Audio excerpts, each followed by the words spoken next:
Assalamualaikum warahmatullahi wabarakatuh. Alhamdulillahirabbil alamin.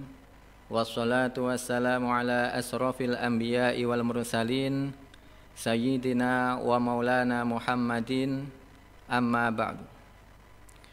Pemirsa, para pendengar Radio Republik Indonesia Kabupaten Natuna,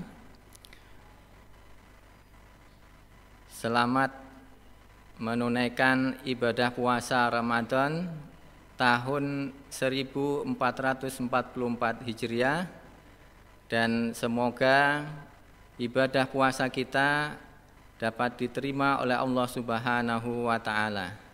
Amin amin ya rabbal alamin. Tidak lupa kami sampaikan juga rasa terima kasih kepada Radio Republik Indonesia Kabupaten Natuna yang telah memberikan kesempatan kepada kami untuk menyampaikan materi pada kesempatan kali ini dengan tema bahaya perceraian. Undang-Undang Nomor 1 Tahun 1974 tentang perkawinan menyebutkan bahwa perkawinan ialah ikatan lahir batin antara seorang pria dengan seorang wanita sebagai suami istri dengan tujuan untuk membentuk keluarga, rumah tangga yang bahagia dan kekal berdasarkan ketuhanan yang Maha Esa. Dalam Islam, pernikahan disebutnya sebagai mitsaqon ghalidha atau perjanjian yang agung, perjanjian yang kokoh, perjanjian yang kuat. Hal ini dapat kita lihat dalam Al-Quran surat An-Nisa ayat 21. A'udzubillahi minasyaitonirrajim. Bismillahirrahmanirrahim. Wa kaifa ta'khudhunahu wa qad afdha ba'dukum ila ba'd wa akhadna minkum mitsaqan ghalidha. Sebagai sebuah perjanjian, maka ibarat perjanjian dalam bentuk apapun itu bisa juga dipertahankan, dikoreksi sampai pada batas dibatalkan. Namun harus diingat bahwa pernikahan dalam Islam bukan sembarang perjanjian, tapi perjanjian agung, perjanjian yang kokoh, perjanjian yang kuat, yaitu perjanjian yang dalam bahasa Al-Quran disejajarkan dengan mitsaqon ghalidha, perjanjian agung antara Allah dengan para rasul berpredikat ulul azmi, yaitu Nabi Nuh, Nabi Ibrahim, Nabi Musa, Nabi Isa, dan Nabi Muhammad sallallahu alaihi wasallam. Sebagaimana disebutkan dalam Al-Quran surat Al-Ahzab ayat 7. A'udzubillahi minasyaitonirrajim. Bismillahirrahmanirrahim. Wa idz akhadna minan nabiyyina mitsaqahum wa minka wa min Nuhin wa Ibrahima wa Musa wa Isa bin Maryam wa akhadna minhum mitsaqan ghalidha. Dan yang ketiga adalah mitsaqan ghalidha antara Allah dengan Bani Israel, yang kalau dalam Al-Quran diceritakan bahwa dalam melakukan perjanjian ini sampai Allah angkat gunung Tursina di atas kepala Bani Israel. Hal ini sebagaimana diceritakan dalam Al-Quran surat An-Nisa ayat 154. A'udzubillahi minasyaitonirrajim. Bismillahirrahmanirrahim. Wa rafa'na fawqahumud dhura bimitsaqihim wa qulna lahum udkhulul baba sujada wa qulna lahum la ta'du fis sabti wa akhadna minhum mitsaqan ghalidha. Dengan menyebut pernikahan sebagai mitsaqan ghalidha, artinya pernikahan bukan perjanjian yang bisa dimain-mainkan. Memperkuat firman Allah Subhanahu wa taala tersebut, Rasulullah Shallallahu Alaihi Wasallam bahkan sampai bersabda bahwa perbuatan yang dibolehkan tapi paling dibenci oleh Allah adalah perceraian. Mendasarkan pada 3 dalil nakli tersebut, maka dalam Islam seseorang yang sudah terikat dalam sebuah pernikahan tak bisa main cerai seenaknya saja. Tak semestinya menjadikan pernikahan sebagai barang mainan yang seenaknya bisa dilempar, dibuang, dipecahkan, atau bahkan dirusak. Pemirsa, para pendengar Radio Republik Indonesia Kabupaten Natuna yang dirahmati oleh Allah Subhanahu wa Ta'ala. Perceraian adalah kebalikan dari pernikahan dan berakhirnya suatu perkawinan. Perceraian akan meninggalkan dampak bagi semua anggota keluarga, baik terhadap pasangan yang bercerai maupun terhadap anak-anak. Seperti perasaan kecewa, kesedihan, stres, marah, trauma, menurunnya prestasi, menyalahkan diri sendiri dan orang tua, dan putusnya tali silaturahim di antara keluarga kedua belah pihak.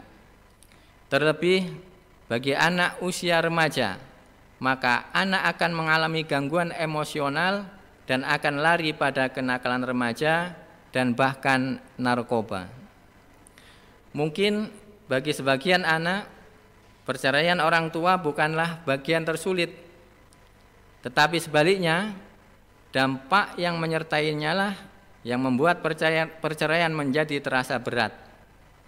Pindah sekolah, pindah rumah, dan tinggal dengan orang tua tunggal hanyalah beberapa dari dampak tambahan yang mempersulit perceraian. Lebih dari itu, kesehatan mental anak juga bisa terdampak. Beberapa dampak perceraian bagi anak antara lain, yang pertama dapat memicu masalah kesehatan mental. Perceraian dapat meningkatkan risiko masalah kesehatan mental pada anak-anak dan remaja tanpa pandang usia, jenis kelamin, dan budaya. Anak-anak dari orang tua yang bercerai mengalami peningkatan masalah psikologis. Yang kedua, anak mengalami masalah perilaku. Anak-anak dari keluarga yang bercerai mungkin mengalami lebih banyak masalah pergaulan, seperti gangguan perilaku dan kenakalan remaja. Selain risiko masalah perilaku yang meningkat, anak-anak juga mungkin mengalami lebih banyak konflik dengan teman sebayanya sebagai dampak perceraian orang tua. Kemudian yang dampak ketiga, prestasi akademik memburuk. Jadi anak-anak dari keluarga yang bercerai rata-rata prestasinya menurun. Hal ini bisa disebabkan karena kurangnya perhatian orang tua dan tidak percaya diri. Kemudian yang keempat, dampak perceraian terhadap anak adalah anak akan melakukan hal yang berisiko.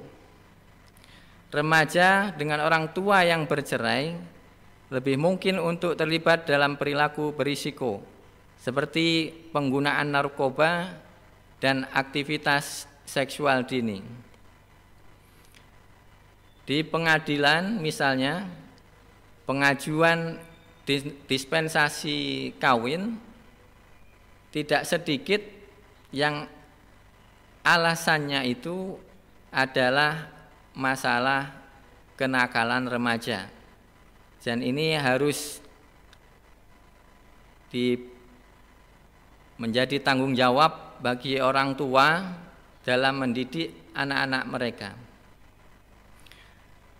Pemirsa, para pendengar Radio Republik Indonesia Kabupaten Natuna yang dirahmati oleh Allah, lalu apa yang bisa dilakukan orang tua terhadap anak yang orang tuanya bercerai. Jadi orang tua memainkan peran utama dalam bagaimana anak-anak menyesuaikan diri dengan perceraian ayah dan ibunya. Ada beberapa strategi yang dapat mengurangi dampak psikologis perceraian pada anak.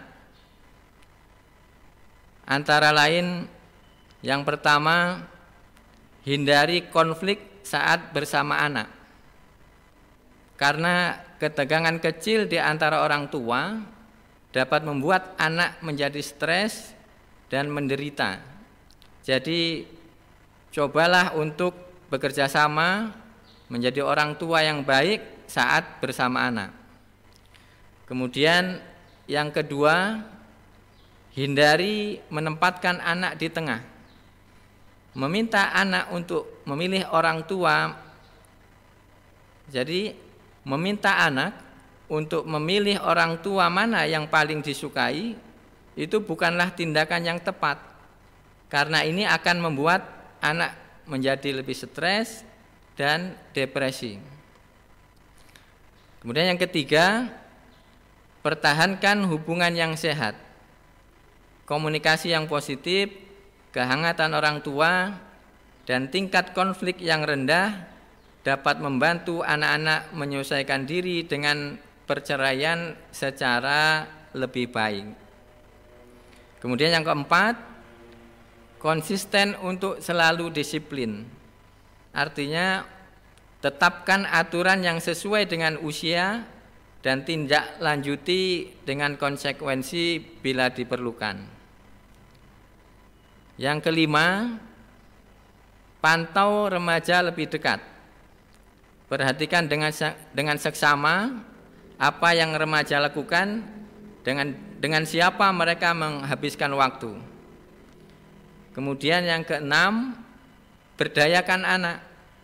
Ajari anak bahwa meskipun menghadapi perceraian itu sangat sulit, namun yakinkan bahwa ia memiliki kekuatan mental untuk menanganinya. Dan yang terakhir, bantu anak merasa aman. Buat anak merasa dicintai, aman, dan terjamin, bahkan setelah orang tuanya berpisah. Pemirsa, para pendengar Radio Republik Indonesia Kabupaten Natuna, itulah tadi pemaparan tentang bahaya perceraian, dan semoga apa yang kami paparkan tadi dapat menjadikan pelajaran bagi para orang tua, suami, istri untuk berpikir ulang apabila hendak mengajukan perceraian. Dan untuk mengakhiri uraian materi pada pertemuan kali ini, kami ingin menyampaikan sebuah riwayat dari Al-Baihaqi dalam Syu'abul Iman yang meriwayatkan dari Ibnu Umar.